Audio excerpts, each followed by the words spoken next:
Okay, we just want to look at how we would defend this corner here. Mr. Flavin calls this corner here Coffin corner. And I think it's well named because it's very hard to defend. Can be very hard to defend. And it's also very hard to get out of as a defensive team. So what we'll look at here is how certain teams attack and where the weaknesses are in a defense. And then hopefully come to some sort of conclusion on the best way to defend this area. I suppose the first question to think about is how you would defend this setup. So if we've got a winger here, so All Blacks have a winger here, they've got a 10, and then 12, 13, 15, 14. So how do you think you would, or how do you think Australia set up here? So what would they do with their 9? What would they do with their winger? What would they do with their 15? Etc. And where do you think they're going to attack? It might be worth just pausing the video now and giving it a little bit of thought, because it's not straightforward, especially against an attacking outfit like New Zealand that have so many options here with 9, 10, 8 wingers. There's a lot going on here, so pause it, maybe give it a little bit of thought about it and commit to where you would put people. So as you can see in this clip here, Australia have actually brought 2 across. Okay, it seems like a lot, and then 9 is in the boot. Remembering that New Zealand have a winger, a busy winger here in behind. So is that the way you would defend? So let's see where you think New Zealand are going to attack. So we'll play this out, and then we'll see what the end result is. Smith gets it in the last minute of the half. Now Smith, flat pass, and Crotty sails in. Okay, so if we look at the Australian setup, we would defend this slightly differently. We would tend to put our 9 here, let him hold, and just have one winger here. Okay, he would hold that side. And we would use this extra defender on the open side. Okay, we'll go into a little bit more detail, but the key thing here, we got winger on winger and then 9 holds, because we need to cover any sort of threat that comes this way. Okay, which we can look in future clips. The reason we're saying that is because if you look at Australia's scrum half here, you can see that he's not really adding anything to it. He's just shadowing the 7. Okay, so we'd like to see that our 7 gets off, and then 9 would hold here. Okay, he needs to hold here because they could effectively go down the blind side, and we would use this guy outfield. Now Smith, flat pass, and Crotty sails in. So again, we're asking ourselves, why are Argentina putting 2 on the blind side there when New Zealand only have 1 winger, okay, as a threat this side? And then the question then is, well, where do you think New Zealand are going to go? And we'll play it through to see what actually happens. We'll click it through there.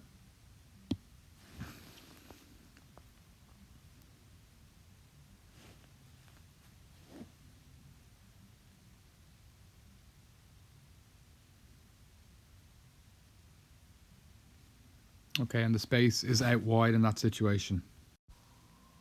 I think this clip gives us the biggest clue as to why teams are putting 2 across against New Zealand. And it's to do with, and probably that's 20 metres out. Okay, so there's 20 metres to play with there. And it's a nice blind side to try and exploit. And it might give us a bit of a clue as to why Argentina, Australia, etc. are bringing 2 across. And it's this threat of a sweeping 10. And New Zealand played this really well. Behind us, 3 tries all. You think about it before. Have a look at the speed Barrett goes. Will Gettier knows he's coming, but he knew that Hooper couldn't get to Aaron Smith, so he had to hold on. Okay, so we'll see what we can apply to our own team now. So if we go through some situations that have occurred recently on a blind side that might cause us problems, and what we change to strengthen up.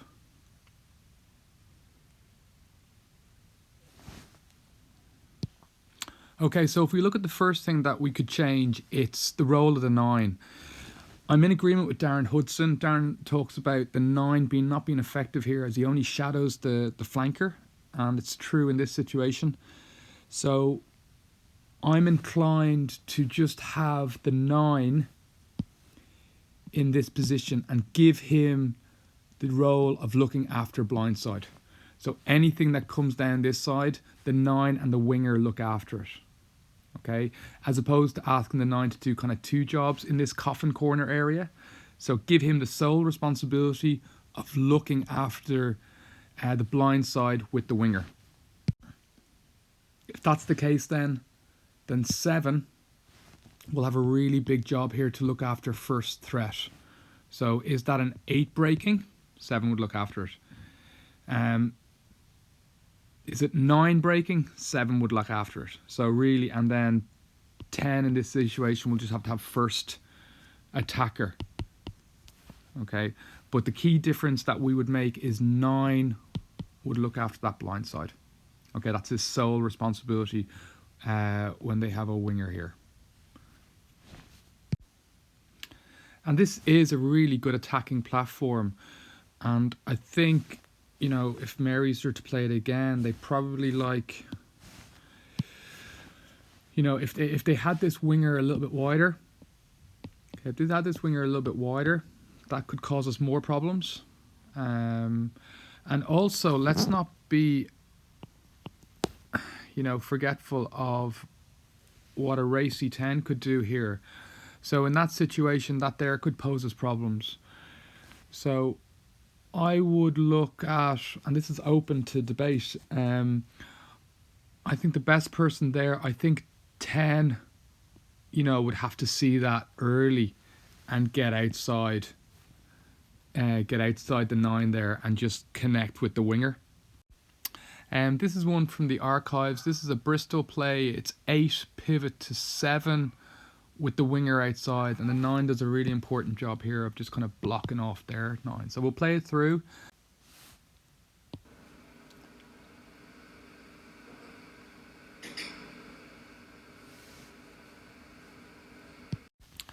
So finally, with everything that we've seen there, all the different threats that can occur, how would we defend?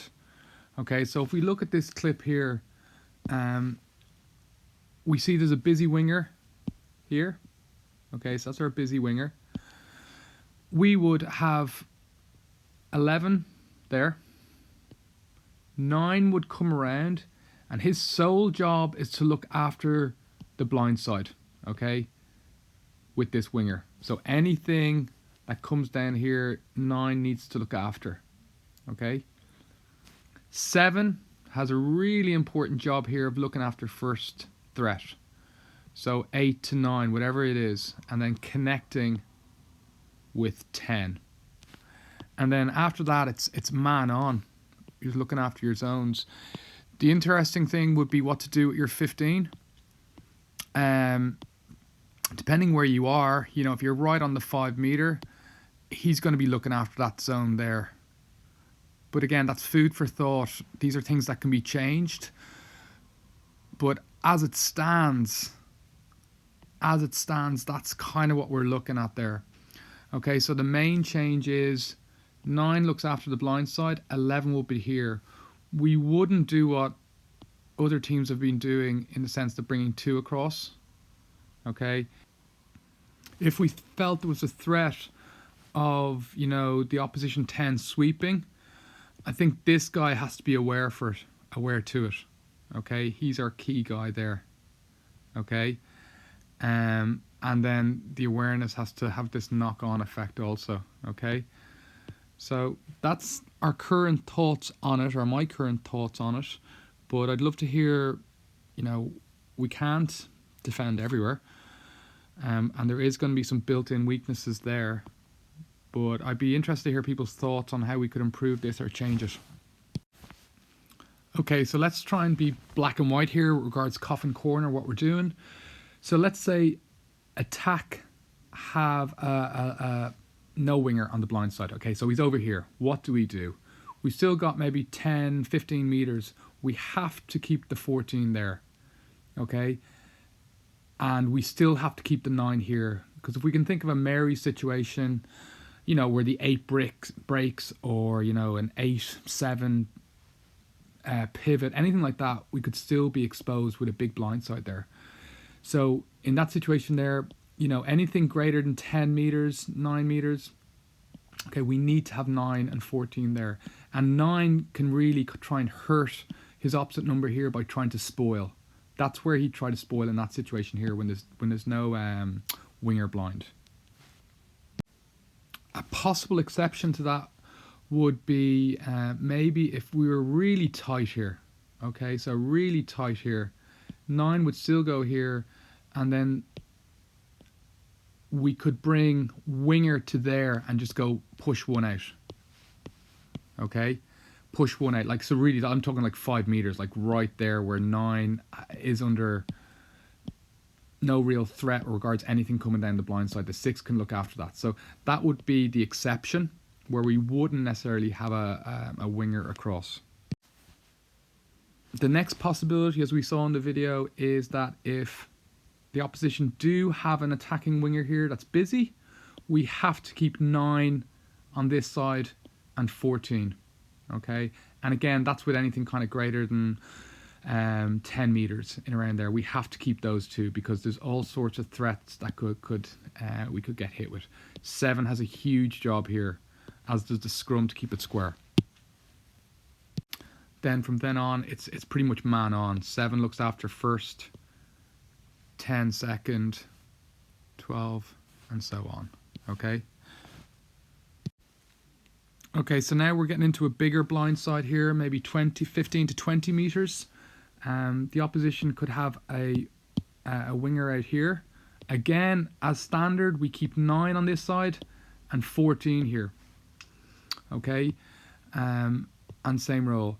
So I suppose our only concern here is the 10, the Bowden Barrett, where he shoots blind. In that situation there, we would expect 10 to come around and fill that gap. So he's got to see that early and just connect. Okay, so it'll take a bit of communication and link play.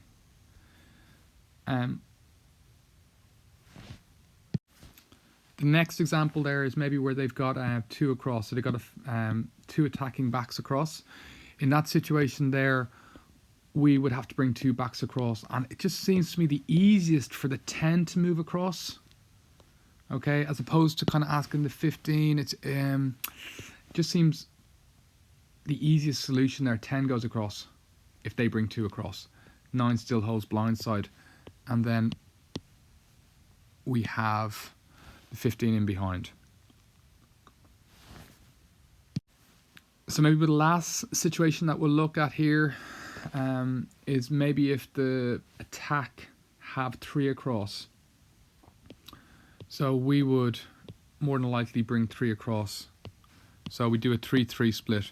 And I think there's an argument here on this one to have the 9 hovering, but I'd like to hear people's suggestions on that. Again, you know, we'll need a chip line. Okay, so if the 15's in the front line and the 14's on the front line, somebody's going to have to look after that chip line. So that's where I'd see the 9 in behind on that split. These are just a few clips here of kind of those scrums in Coffin corner that can cause problems, and then how would we apply our defensive policy to these, just to get us thinking defensively in that area.